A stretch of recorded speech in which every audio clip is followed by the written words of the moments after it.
আপনার আমার শিক্ষার জন্য আল্লাহ রাব্বুল আলামিন পবিত্র কোরআনুল কারীমের 7 নম্বর সূরা আরাফের 21 নম্বর আয়াতে হযরতে আদম নবীর দোয়াটা কোট করে দিয়েছেন। হযরতে আদম আলাইহিস সালাতু ওয়াস সালাম আল্লাহর কাছে দোয়া করেছিলেন, রব্বানা যালামনা আনফুসানা ওয়া ইল্লাম তাগফির লানা ওয়া তারহামনা লানাকুনান্না মিনাল খাসিরিন।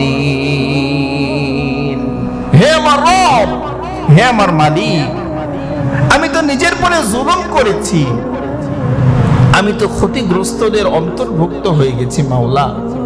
হে আল্লাহ, তুমি যদি আমাকে মাফ না করো কে মাফ করবে? হযরত আদম আলাইহিস সালাতু ওয়াস সালাম এই দোয়া করে আল্লাহর কাছে মাফ চেয়ে নিয়েছিলেন, মাফ করিয়ে নিয়েছিলেন।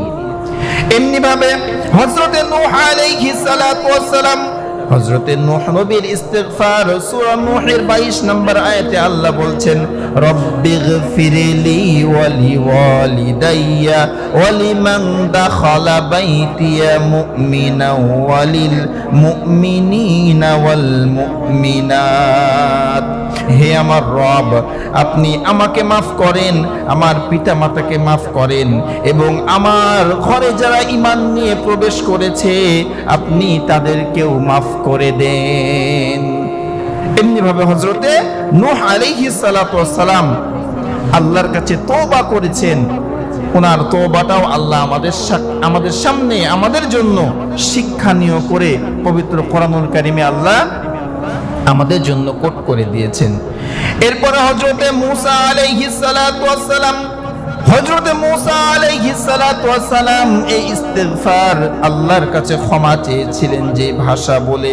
আল্লাহ রাব্বুল আলামিন পবিত্র কোরআনুল কারীমের 28 নম্বর সূরাতুল কাসাসের 24 নম্বর আয়াতে আল্লাহ বলছেন, আল্লাহ রাব্বুল আলামিন বলেন, রব্বি ইন্নী যালামতু নাফসি ফাগফিরলি ফাগফির লাম। হযরতে মূসা আলাইহিস সালাতু ওয়াস সালাম আল্লাহর কাছে ধরনা ধরলেন, আল্লাহকে বললেন, আল্লাহ তুমি আমাকে মাফ করো, তুমি আমাকে মাফ করো।